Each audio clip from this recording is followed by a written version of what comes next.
structure until the conditions set up in the beginning are met. So for this for, you will see that okay, the problem is stated above the for, so I'll just read it for you. You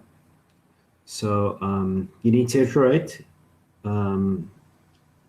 between the values of 1,500 and 2,700, and the numbers must be shown that are divisible by 5 and multiples of divisible by 7 and multiples of 5.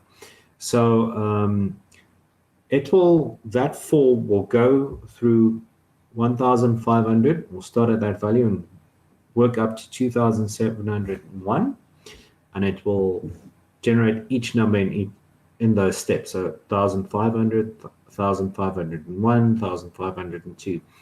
And the example that I've chosen here needs you to write a bit of code to test whether the number or the step in that for loop is divisible by 7 and it is a multiple of 5.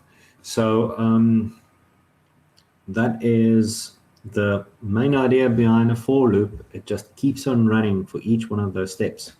So a conditional is something or a test of logic, a structure in the program that tests for some logic. So anything that's given in this if, it will execute if all of the steps within this for loop, you see it runs a value with x between the values of 1,500 and 2,701. So x will have that value of 1,500 and then keep on increasing with every iteration.